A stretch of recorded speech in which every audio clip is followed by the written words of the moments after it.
सन 1781 3 अप्रैल के दिन प्रकट हुए भगवान श्री स्वामी नारायण ने छपिया और अयोध्या में अनेक दिव्य लीलाओं से सभर अपना बचपन बिताया बाल घनश्याम के रूप में। और सन 1792 29 जून की रात को उन्होंने एक ऐतिहासिक कार्य का प्रारंभ किया, नीलकंठ वर्णी के रूप में।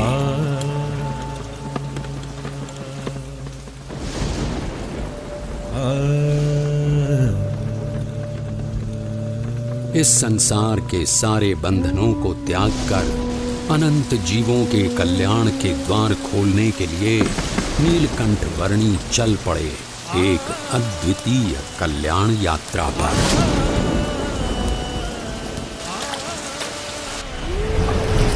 बाढ़ से उफनती हुई सरयू नदी की ओर नीलकंठ वर्णी की इस असाधारण यात्रा का प्रारंभ साधारण कैसे हो सकता था।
प्रकृति की गोद में पैदल चल पड़े केवल 11 वर्षीय नीलकंठ वर्णी अकेले थे, फिर भी रोमांचित थे, क्योंकि संसार के सारे बंधन दूर अयोध्या में ही छूट चुके थे। जैसे जल की बूंदें जल में ही मिलकर रह जाती हैं, वैसे ही वे मुमुक्षुओं के बीच रहना चाहते थे। और अब तो उनके चरण भी मुक्त थे हर उस जगह तक जाने के लिए जहां वे जाना चाहते थे।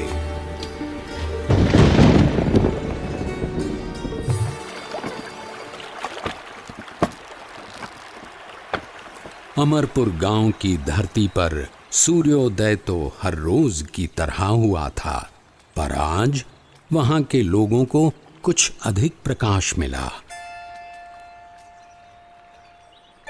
एक बाल योगी की कांति का प्रकाश।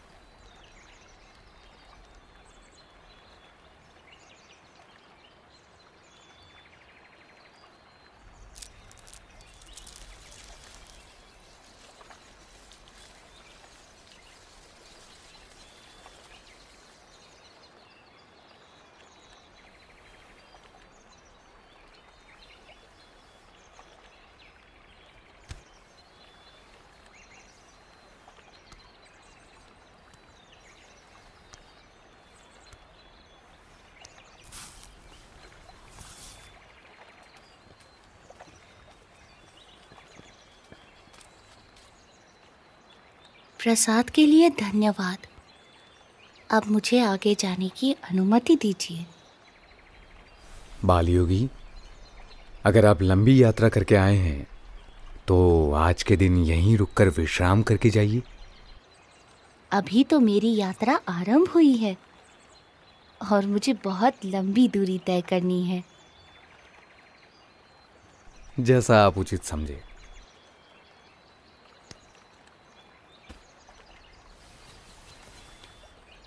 ये लीजिए, शाम के लिए कुछ फल साथ ले जाइए। सुबह शाम की चिंता करनी होती तो संसार का त्याग ही क्यों करता। जो जीवन के अगले पल देंगे वे ही पल पल के लिए सब कुछ देंगे।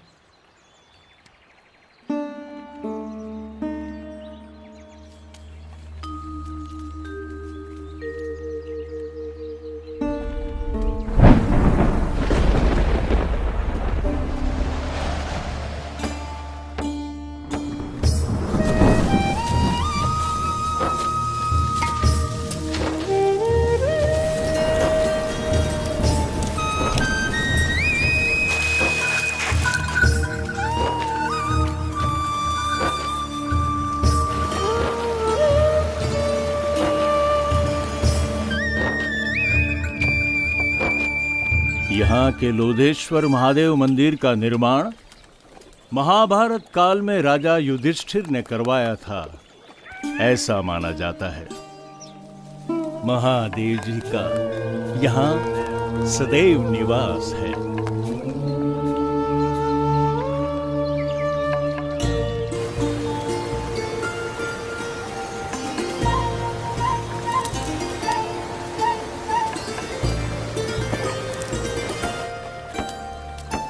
निडर, निशंक और निश्चल गति से अविरत यात्रा कर रहे नीलकंठ वर्णी की जीवन शैली एक योगी की परिभाषा को जैसे उन्नत कर रही थी।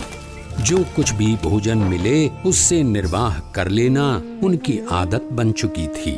एक ब्रह्मचारी की तरह आसन मुद्रा में ही निद्राधीन होना उनका नियम बन चुका था और मुमुक्षुओं की खोज में चलते रहना उनका नित्य क्रम।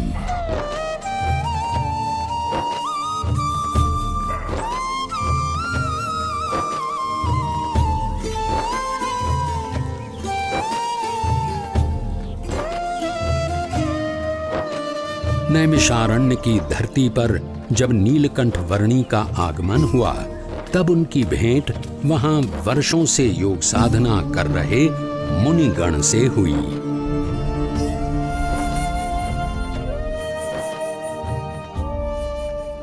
आपकी उपस्थिति से ही प्रतीत हो गया कि हमारी वर्षों की योग साधना सार्थक हो गई, अर्थपूर्ण हो गई।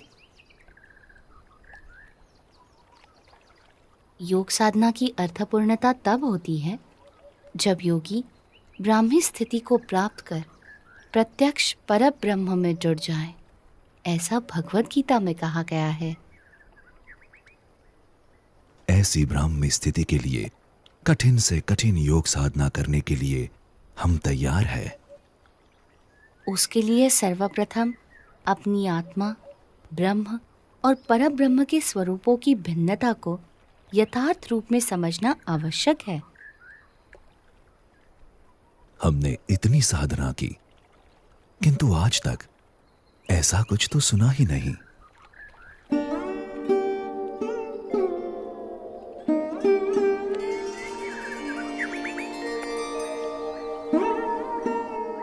बाल योगी, आपके विचारों में कुछ नवीनता है। हमारी अभिलाषा है कि आप सदैव हमारे साथ यहीं रहें। वैसे भी इस नैमिषारण्य से अच्छा स्थान इस पृथ्वी पर कहीं नहीं है। ऋषिवर, जहां भी भगवान या उनके सच्चे ब्रह्म स्वरूप सत्पुरुष की निश्रा है, वैसा हर एक स्थान नैमिषारण्य तीर्थ के समान ही है। नैमिषारण्य से चल पड़े नीलकंठ वर्णी सहजापुर आ पहुंचे।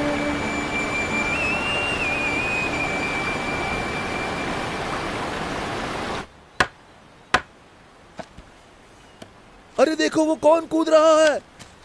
अरे अरे अरे रुको, नदी में मत कूदना, भयानक तूफानी बाढ़ चली है।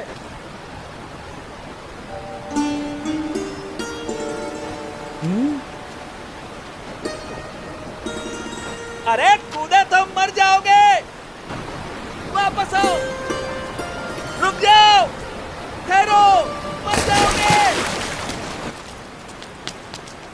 कहाँ गया? लगता है पानी के भंवरों ने उसे खींच लिया, डुबो दिया। इतनी भयानक बाढ़, उसका जीवित रहना असंभव। मर गया बेचारा। कहाँ गया वो बच्चा? कहीं नजर नहीं आ रहा। राम राम। मर गया बेचारा।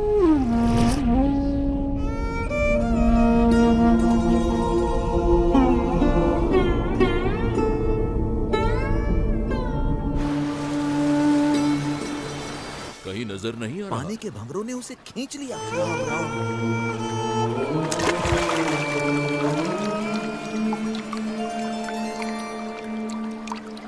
इतनी भयानक बाढ़ में उसका जीवित रहना असंभव है। बेचारा। अरे ये नहीं कौन होगा ये कैसे बच गया? अरे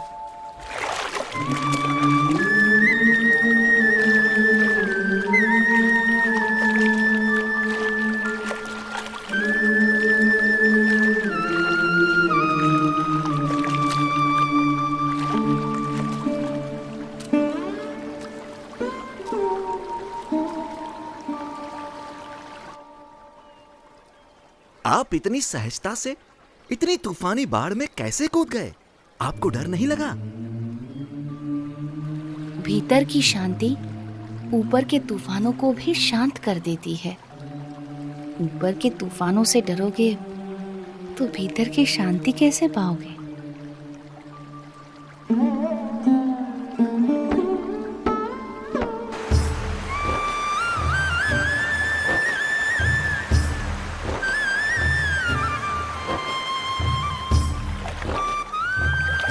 नीलकंठ वर्णी के निरंतर अथक रूप से चलते चरण उन्हें जहां भी ले जाते थे, वहां कोई न कोई किसी न किसी रूप में उनसे जुड़ जाता था। बरेली गांव में भी कुछ ऐसा ही हुआ। अरे पिछले साल तो इतनी बाढ़ आई थी कि गांव के सारे घरों में पानी घुस गया था। यहाँ तक कि हमारे खेतों में भी फसल बर्बाद होते होते रह गई थी। हम भी अपनी भेड़ बकरियों को बड़ी मुसीबत से बचा पाए थे। वैसे भी कुदरत के सामने हम क्या कर सकते हैं? जो भगवान चाहेंगे वही होगा। सब उसके हाथ में है। हाँ, सो तो है। हरि करे सो होय जगत में, हरि करे सो होय। चाहे करे नर कोटि उपाय, करता दूजो कोय जगत में हरि। अरे रुक क्यों गई? गाना। हाँ? कितना प्यारा बच्चा है। केवल बच्चा है या कुछ इतना छोटा बालक और योगी?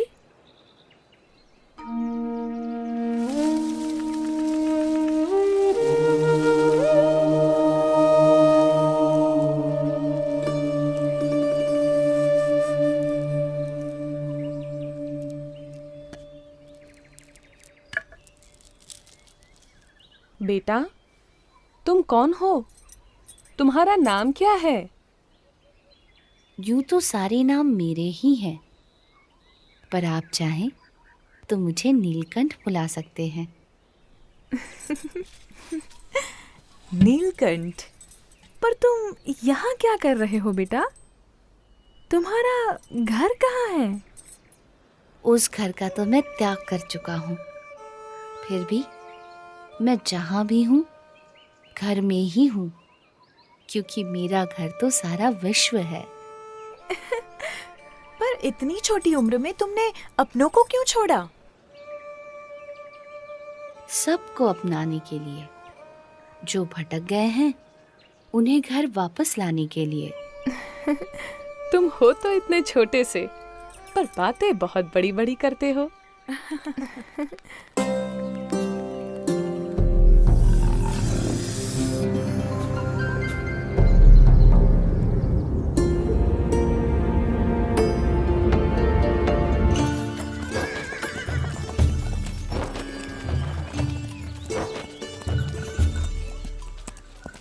भैया, यहाँ आसपास में कोई जगह है जहाँ नारद जी ने तपश्चर्या की थी?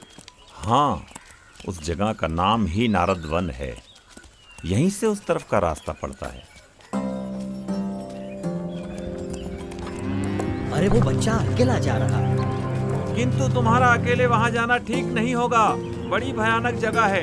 नीलकंठ वर्णी ऐसे भयानक वनों में भी सहज रूप से चले जाते थे जहां दिन में भी सूरज की किरणें प्रवेश नहीं कर सकती थीं।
सुबह हो या शाम, दिन हो या रात, ऐसे अनेक बीहड़ वनों को पार करते हुए, कईयों को अपने स्वरूप की स्मृतियां देते हुए कुछ दिनों की यात्रा के बाद नीलकंठ वर्णी नारद वन आ पहुंचे।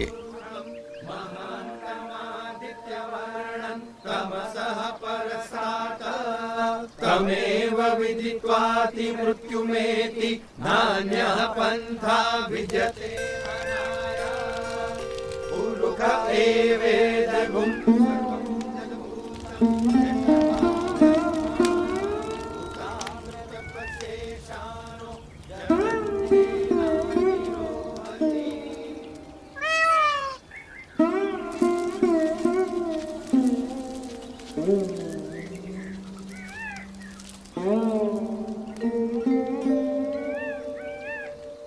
आपके दर्शन मात्र से प्रतीत होता है कि कई वर्षों से जिनका स्मरण हम अपने हृदय में करते आए हैं, वो भगवान स्वयं आज हमारे समक्ष प्रकट खड़े हैं।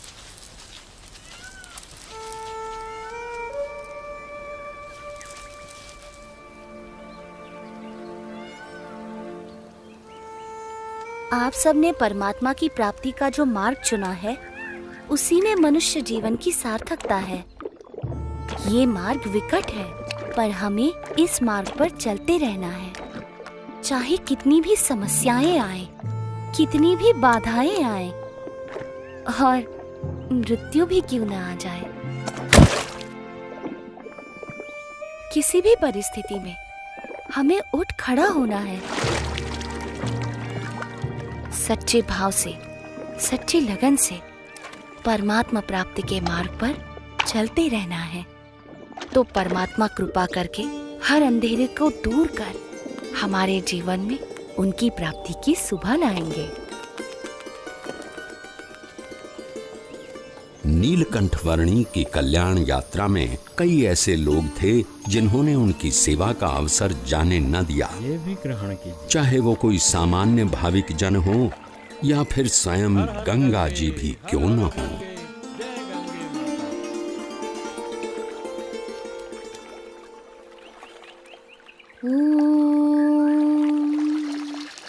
भूर्भुवः स्वः तत्सवितुर्वरेण्यं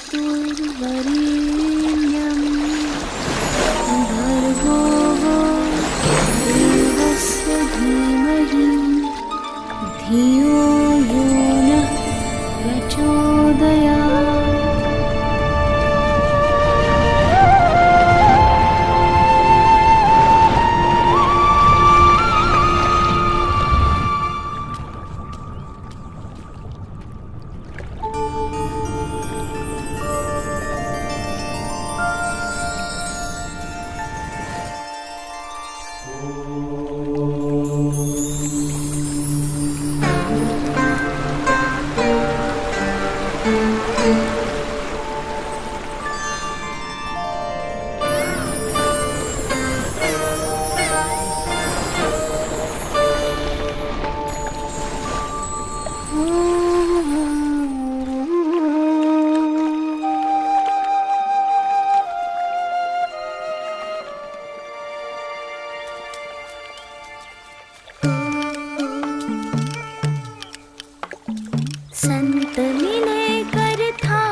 हरिद्वार में यहां आपको कोई शांत जगह नहीं मिलेगी।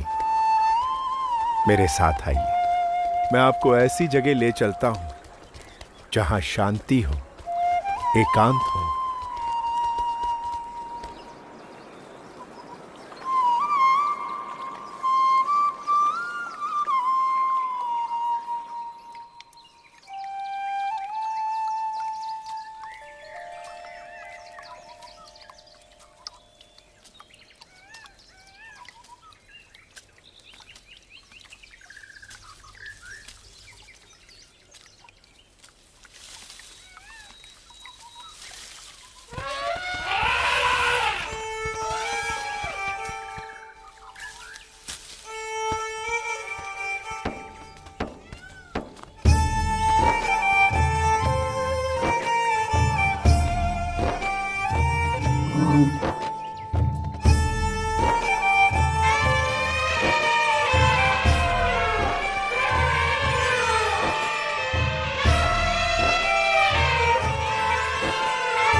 आज तक बहुत सारे साधु, संत, योगी, महर्षि यहाँ आए हैं, परंतु इतने भावपूर्वक किसी की सेवा करते हुए मैंने आपको कभी नहीं देखा।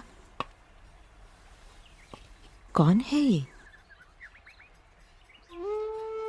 जो कुछ भी है यही है।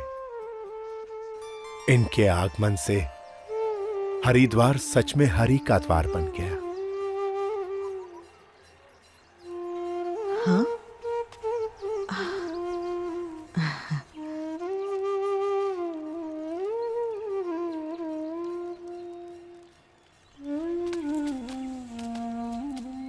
आपकी बड़ी कृपा कि आपने हमें दर्शन दिए।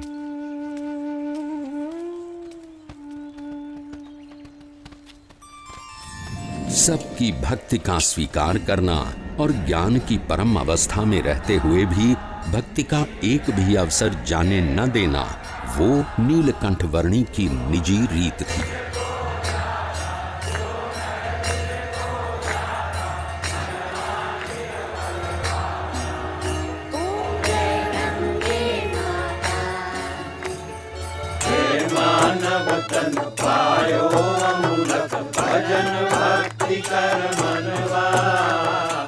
जन्माष्टमी के दिनों में नीलकंठ वर्णी तपोवन आ पहुंचे।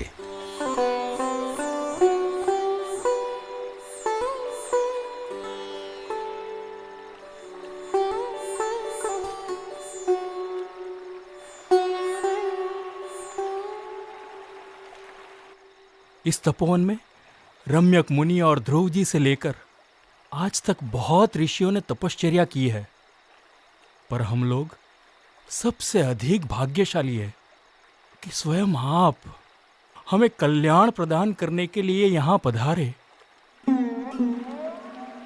मैं मुमुक्षु से मिलने के लिए सदैव उत्सुक रहता हूँ। धन्यवाद प्रभु। यहाँ ऋषिकेश में भगवान श्री राम के भाई लक्ष्मण जी ने तपश्चर्या की थी, इसलिए यह मंदिर लक्ष्मण मंदिर के नाम से प्रचलित है। यहाँ उपवित परिवर्तन करने की विशेष महिमा है।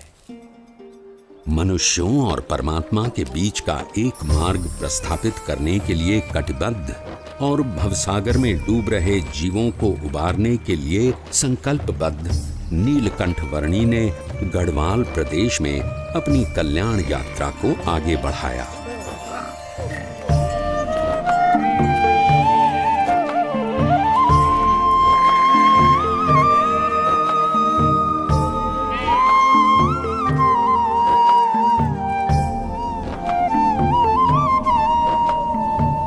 किसी भी परिस्थिति में अपने ध्येय तक पहुंचने की नीलकंठ वर्णी की संकल्प शक्ति के सामने कोई भी विकट रास्ता सरल बनकर रह जाता था।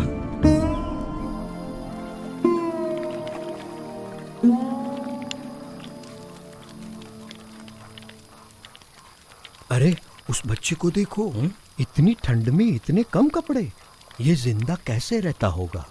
प्रकृति की हर कठिनाई को हंसते मुंह सहकर भी प्रकृति के तत्वों का आनंद लेते रहना नीलकंठ वर्णी के लिए सहज था। उनकी ये विलक्षणता कभी-कभी प्रकृति के तत्वों में भी ऊर्जा का संचार कर देती थी।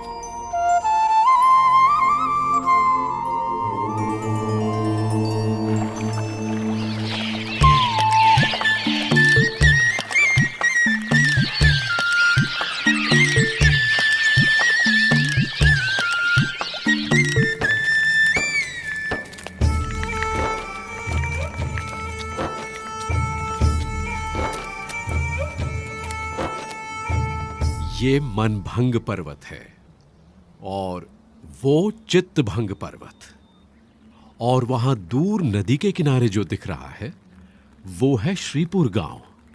उस रास्ते से हम ऊपर केदारनाथ जा सकते हैं।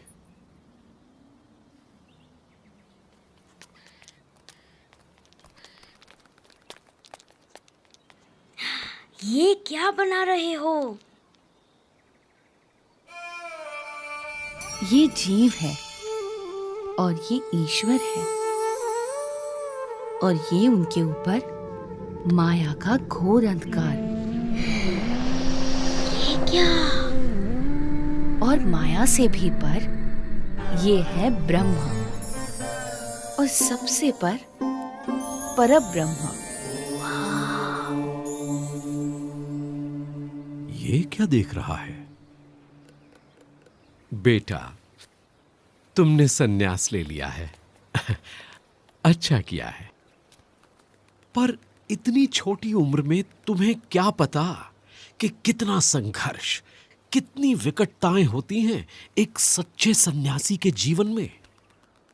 यदि पुरुष प्रयत्न में कोई कमी न रहे तो परमात्मा कृपा करके सारी विकटताओं को पार करवा देता है। अगर मन के पक्के हो तो शायद तुम निर्भयता से घने वनों को पार कर लोगे, भयानक जानवरों का भी सामना कर लोगे, और ऐसी कई विकटताओं को पार कर लोगे जो सामान्य मानव नहीं कर पाता। पर सन्यासी का जीवन अपने आप में एक संघर्ष है। साधु का जीवन कोई गुलाब के फूलों की सेज नहीं कि जिस पर आराम से सो जाओ, पर वो दो धार वाली तलवार है जिस पर मृत्यु पर्यंत चलना है। जहां ध्येय शुद्ध हो वहां उसे पूर्ण करने के सारे मार्ग परमात्मा तय कर देते हैं।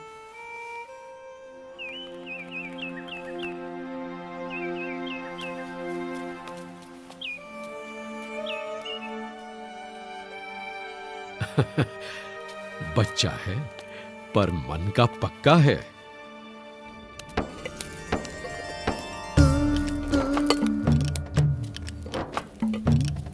दुर्गम पहाड़ियों के बीच से भी रास्ता निकाल लेना, भयानक परिस्थितियों से भी बड़ी सहजता से निकल जाना, और भोजन के लिए जो कुछ भी मिले उससे अपने शरीर को अनुकूल कर लेना नीलकंठ वर्णी भली भांति जानते थे।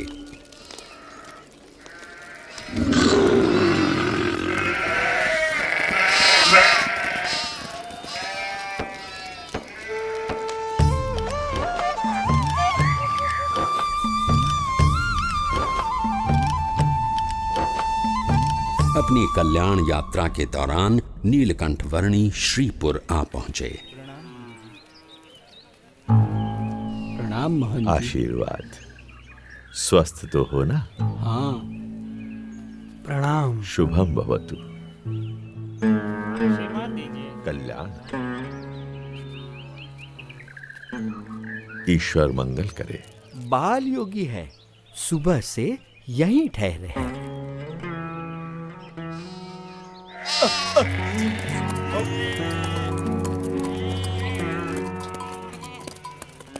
सब सुनिए, संध्या काल हो रहा है, सब सचेत हो जाइए।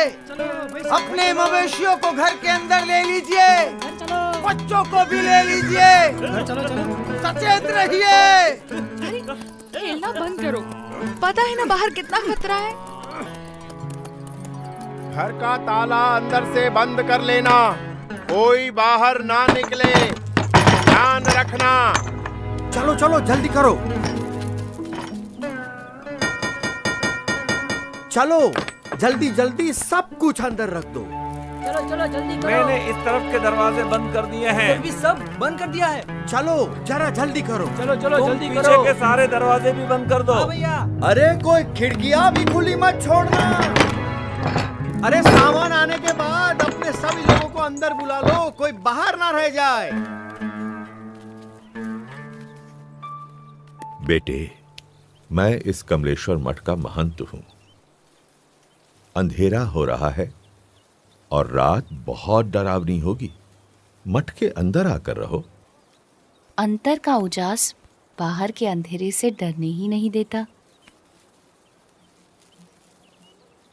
अच्छा, अगर मठ में रहना नहीं चाहते हो तो फिर श्रीपुर गांव में कोई और ठिकाना ढूंढ लो, लेकिन यहां मत रुको। मैं बस्ती से दूर एकांत में रहना अधिक पसंद करता हूं। लेकिन यहां रुकने में खतरा है। यहां रात में खूंखार जानवर आते रहते हैं। इंसान हो या मवेशी, किसी का भी शिकार कर लेते हैं। यहां रात की हवा में मृत्यु मंडराती रहती है। तो आपका कहना है कि मृत्यु आपके मठ में प्रवेश नहीं कर सकती? क्या आपके किवाड़ या दीवार मृत्यु को रोक सकते हैं? मृत्यु को तो कोई नहीं रोक सकता मेरे बच्चे, लेकिन सामने से मृत्यु को गले लगाना भी तो उचित नहीं। यदि मृत्यु को कोई रोक ही नहीं सकता तो उससे डरना भी क्यों? जीवन से मोह ही भय का कारण है। जहां मोह नहीं वहां भय नहीं। तुम बालक भी हो और योगी भी। अब बाल हठ और योगी हठ दोनों को तो मैं नहीं छुड़वा सकता। वैसे मठ में सदैव तुम्हारा स्वागत है। मन करे तो चले आना।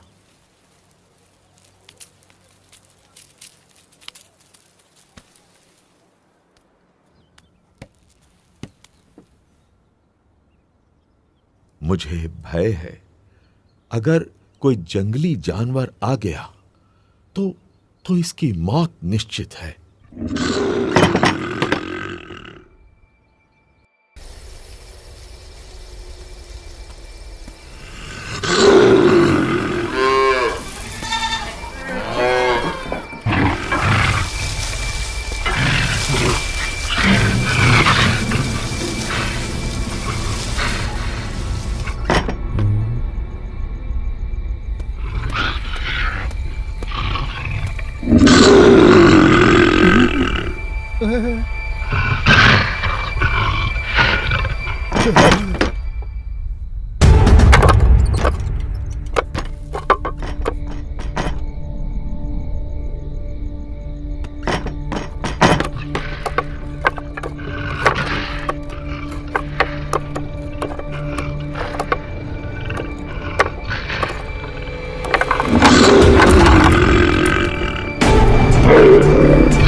शांतं भवतु, कल्याणमस्तु।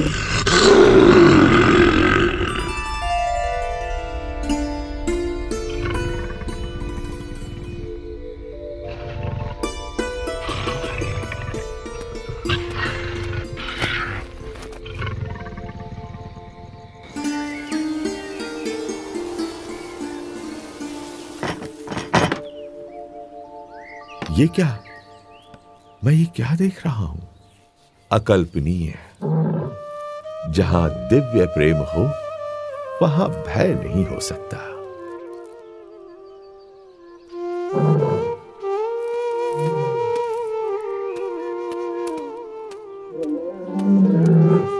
स्वामी, स्वामी रुक जाइए, रुक जाइए स्वामी।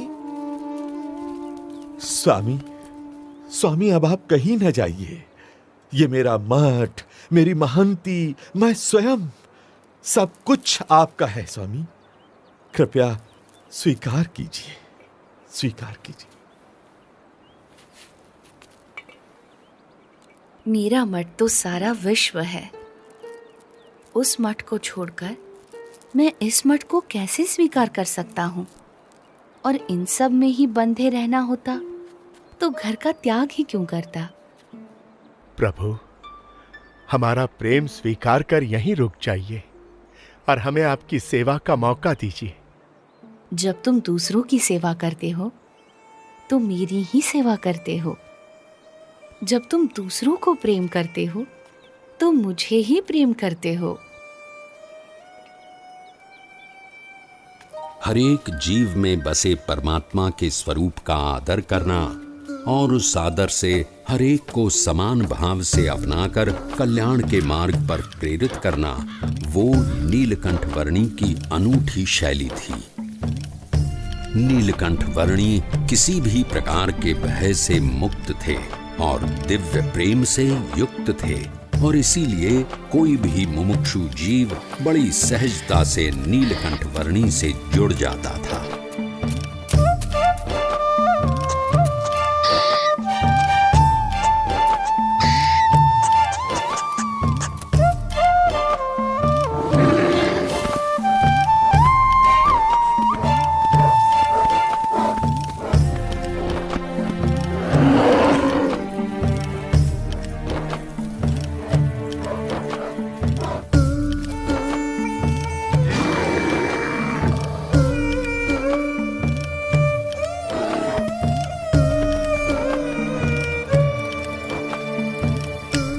कल सुबह स्नान पूजा आदि करने के लिए अच्छी जगह कहाँ मिलेगी? इस तरफ चले जाओ।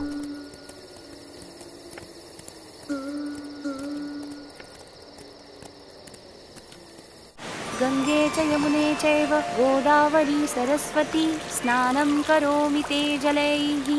अन्नं चतुर्विधं स्वादु भोज्यं समर्पयामि।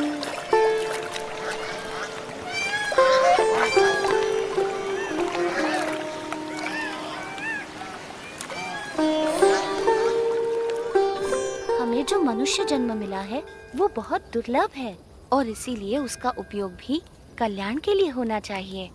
संसार सिंधु तरन को नैया, भक्ति हरि की कर ले भैया।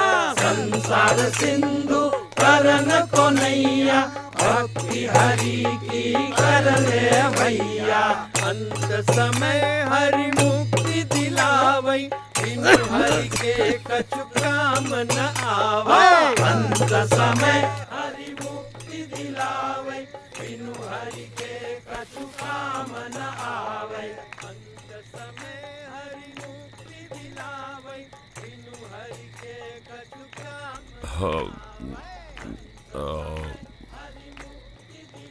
भाई वो अपना मजा ले रहे हैं और हम हमारा। उस नशे के सामने ये नशा तो कुछ भी नहीं है। पर इसमें बुरा भी क्या है, मजा आता है। इस व्यसन से अधोगति है और उस व्यसन से उन्नति। पसंद भी आपकी है और निर्णय भी।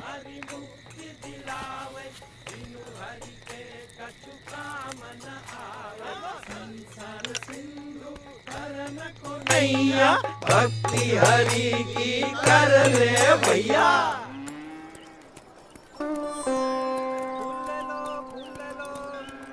आओ भगवान को चढ़ाने फूल ले लो। आप यहाँ पहली बार आए हैं? हाँ। तो मेरे साथ चलिए, मैं आपको गुप्त काशी के मंदिरों के दर्शन करवाता हूँ। चलो। ये गुप्त काशी का मणिकर्णिक कुंड है। यहाँ एक गौमुख से गंगा जी का पानी आता है और दूसरे गौमुख से यमुना जी का। अच्छा, गंगा यमुना का संगम है यहाँ।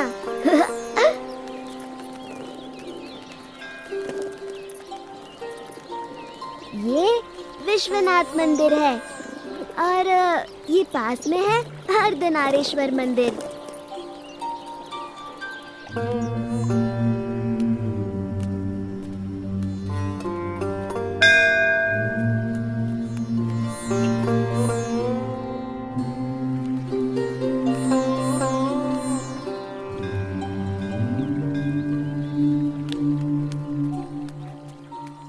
अब आप कहाँ जाओगे?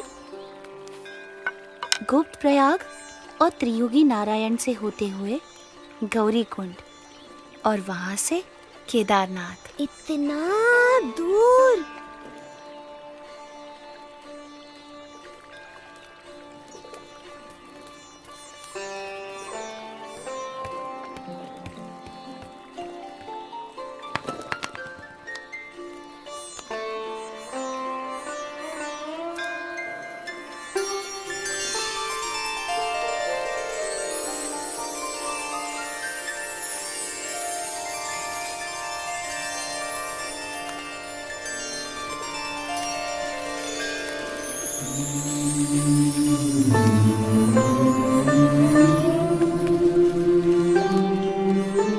प्रणाम, अपना ध्यान रखना।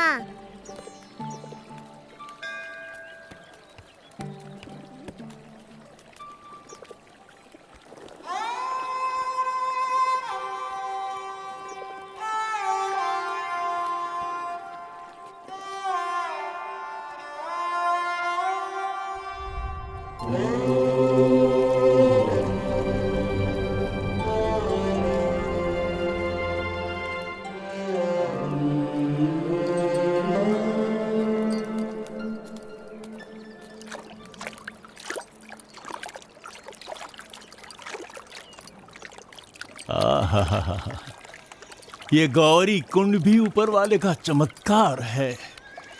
चारों तरफ केदारनाथ की ठंड और उसके बीच में इस गौरी कुंड का गरम गर्मीला पानी। आहा, बस जी भर के नहाओ, ठंड की कोई फिक्र नहीं। सही कहते हो तुम।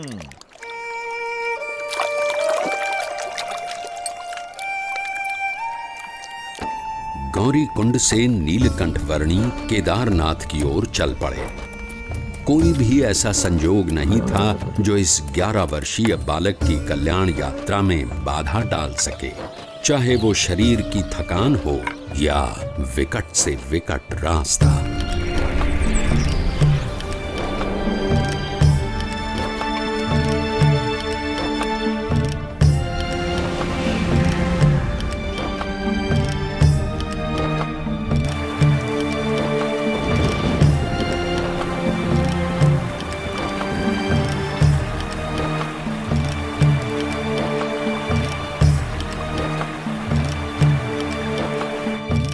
भवाटवी में साधु की संगत हरिपद प्राप्त करावे।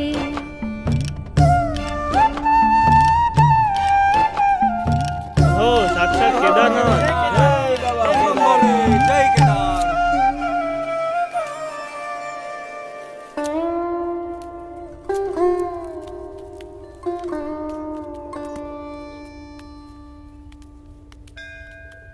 ये कहाँ खोया हुआ है? अरे किस दुनिया में हो भाई?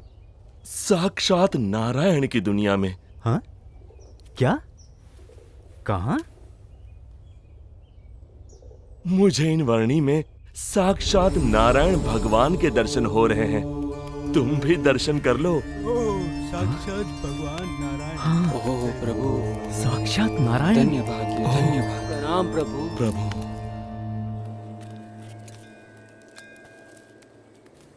मान लो कि तुम यहाँ केदारनाथ में हूं।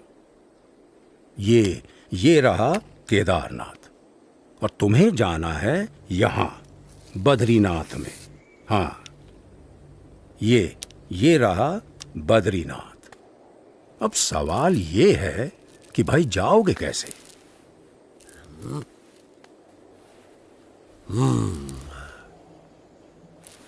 तो तुमको जाना पड़ेगा पहले ज्योतिर्मठ, यहां पर, और फिर यहां से ऊपर हाँ, यहां तुम पहुंचोगे बद्रीनाथ। ये तो बड़ा लंबा रास्ता है, ज्यादा समय लग जाएगा। यही एक भला चंगा रास्ता है जो तुम्हें सही सलामत पहुंचा सके, और कहीं इधर उधर भटकने गए तो हमेशा के लिए भटक जाओगे। किसी जंगली जानवर का शिकार हो जाओगे, या भटकते भटकते ही मौत के मुंह में जा गिरोगे। हाँ, फिर तो हम इसी रास्ते से जाएंगे। हाँ भाई, क्या कहना है तुम्हारा? हाँ भाई, जान बचेगी तो ही तो बद्रीनाथ पहुंचेंगे। हाँ?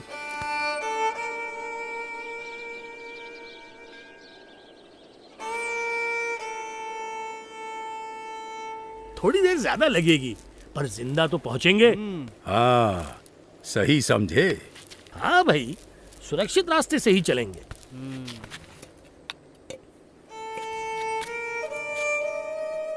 केदारनाथ से सीधे बद्रीनाथ जाना असंभव भी तो नहीं है।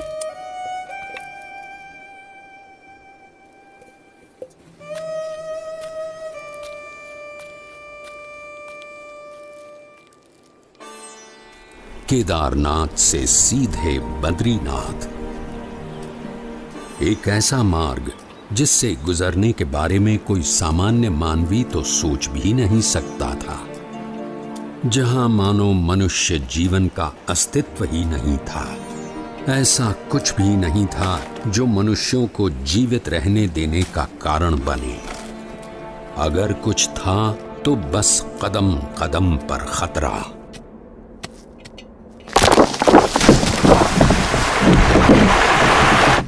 शून्य के नीचे का तापमान जो पानी को पीने के लायक भी नहीं छोड़ता था।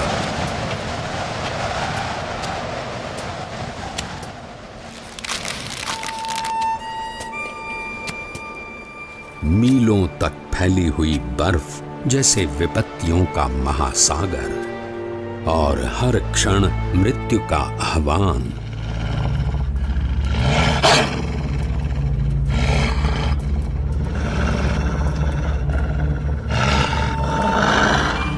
पर केवल 11 वर्ष का एक बालक कृतनिश्चयी था अपने ध्येय तक पहुंचने के लिए।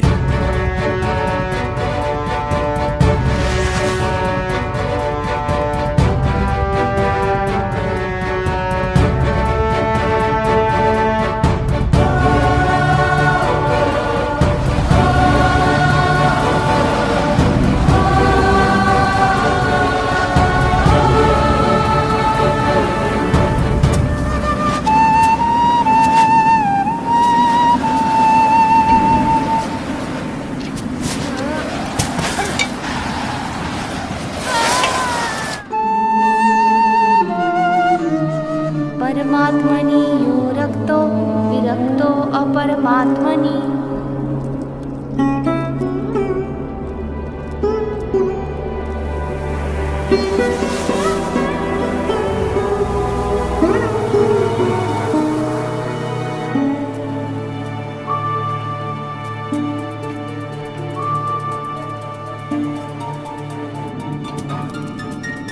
परमात्मनि यो रक्तो विरक्तो अपरमात्मनि।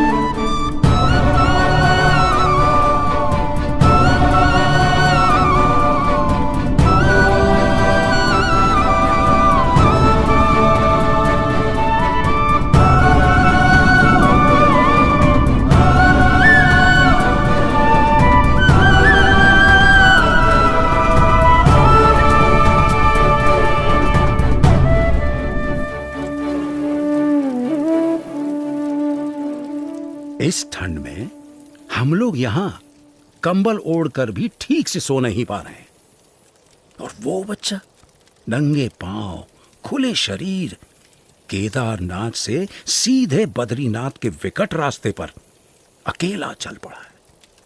क्या हुआ होगा उसका?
ऐसा क्या था जिसके कारण कोई भी प्रकार की परिस्थिति नीलकंठ वर्णी को रोक सकने में असमर्थ हो जाती थी। कभी हिम प्रपात तो कभी भयानक बारिश, अनजान और निर्जन रास्तों में जंगली जानवरों से आकस्मिक भेंट, अनजान रास्तों को समझकर पहाड़ियों और खाइयों के बीच में से भी रास्ता कर लेने की चुनौती, और आराम करने के लिए धरती का बिछाना और आकाश की चद्दर। नीलकंठ वर्णी की दृष्टि में ऐसा कुछ भी नहीं था जो इस मनुष्य शरीर से नहीं हो सकता था। देह भाव से पर और मनोभाव से पर नीलकंठ वर्णी की आध्यात्मिक स्थिति ही ऐसी थी जो किसी भी परिस्थिति से ऊपर उठकर उनकी कल्याण यात्रा को आगे बढ़ाए रखती थी।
ऐसे विपरीत हालात में भी अपने नियम, धर्म और अपनी भक्ति के नित्य क्रम के साथ कोई भी समझौता न करके भक्ति की प्रणाली की पुष्टि करता हुआ एक ऐसा उदाहरण नीलकंठ वर्णी ने प्रस्थापित कर दिया जो सदा के लिए भक्ति रीति का पोषण करता रहेगा।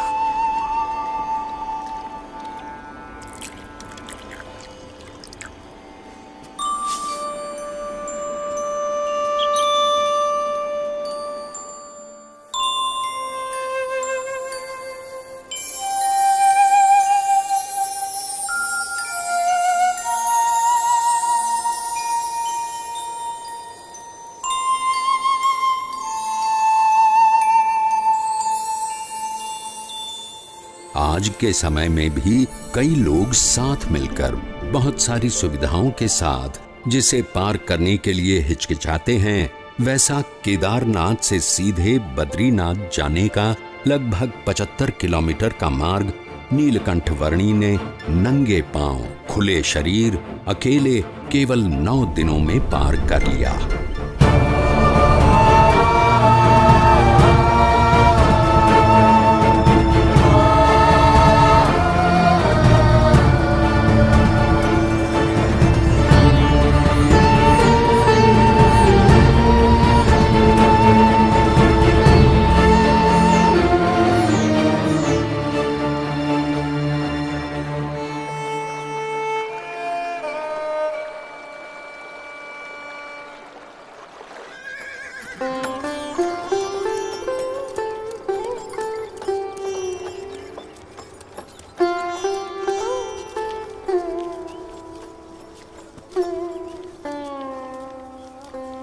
जय बद्रीनाथ विश्वम्भरम, जय बद्रीनाथ विश्वम्भरम, जय बद्रीनाथ विश्वम्भरम, जय बद्रीनाथ।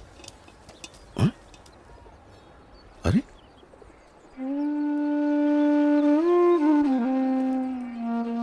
इस चरण छाप में ऊर्ध्व रेखा के साथ सारे 16 चरण चिन्ह। ये तो स्वयं परमात्मा के चरणों की छाप है। कहाँ है वो?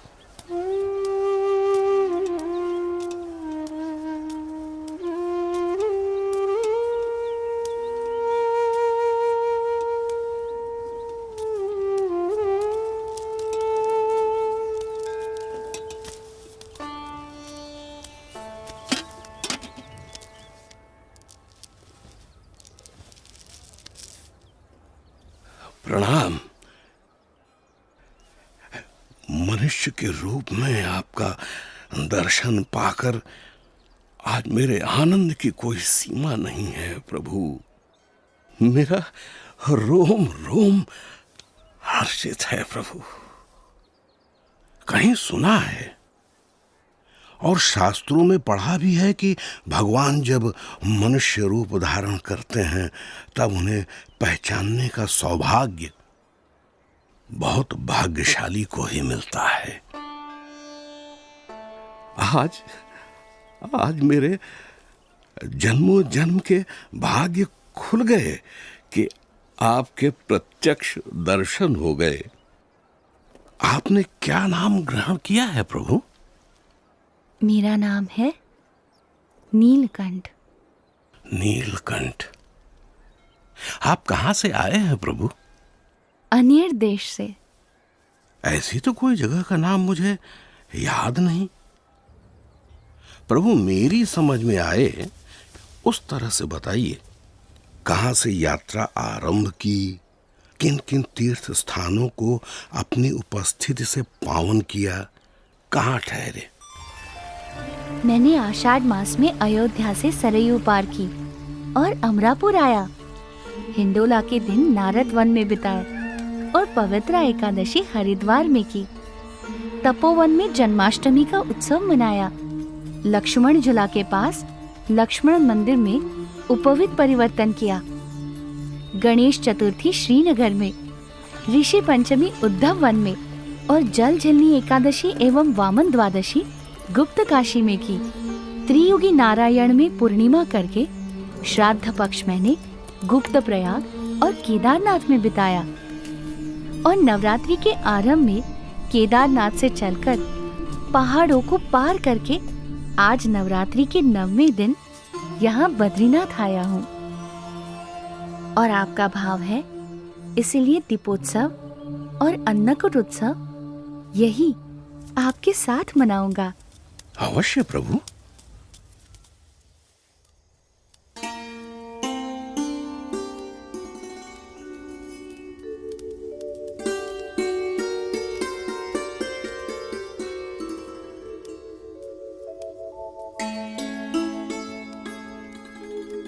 पवन मंद सुगंध शीतल हेम मंदिर शोभितम निकट गंगा बहती निर्मल। बोलो बद्री विशाल जय। शीत ऋतु में ठंड से बचकर रहने के लिए बद्रीनाथ के लोग भगवान की मूर्ति समेत ज्योतिर्मठ आकर बसते थे।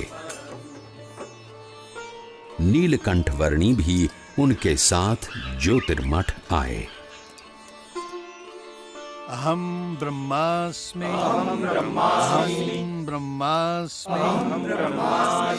अयम आत्मा ब्रह्म एव अयम आत्मा ब्रह्म एव। ये सब उपनिषद के मंत्रों का अच्छा पाठ कर रहे हैं। प्रभु, ये तो हम सब का नित्य क्रम है। इन मंत्रों के रटन से ये सब अपनी आत्मा का ब्रह्म के रूप से अनुसंधान कर रहे हैं। ऐसा उत्तम ध्येय रखते हैं। उसका अर्थ है कि ब्रह्म, आत्मा एवं परमात्मा के स्वरूपों की भिन्नता को वे यथार्थ रूप से समझते हैं। हमने तो ऐसा ही रटन सीखा है। अहम ब्रह्मास्मि अहम ब्रह्मास्मि।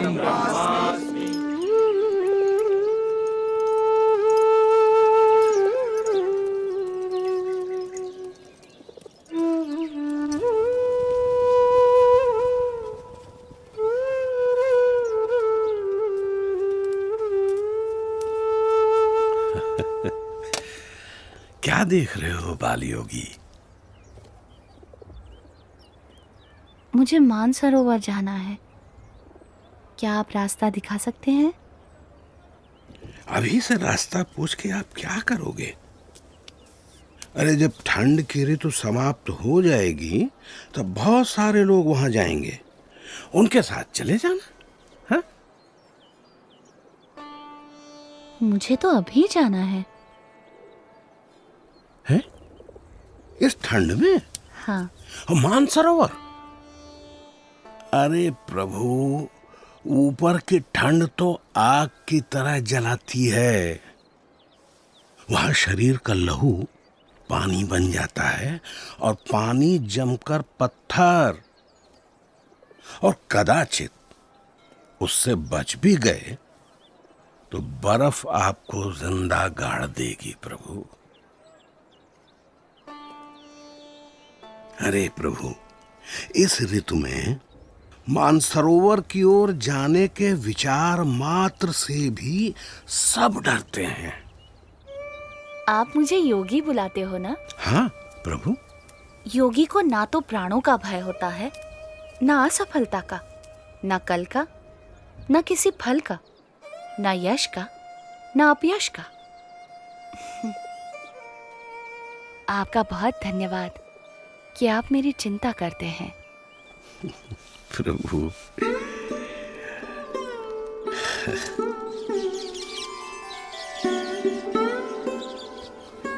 ऊपर की ठंड से बचने के लिए कंबल पर्याप्त तो नहीं है, फिर भी स्वीकार कीजिए।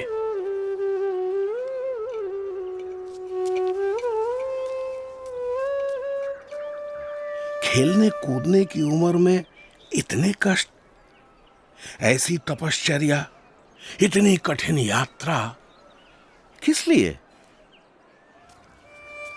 मेरी यात्रा कल्याण के लिए है। मैं आपसे फिर मिलूंगा।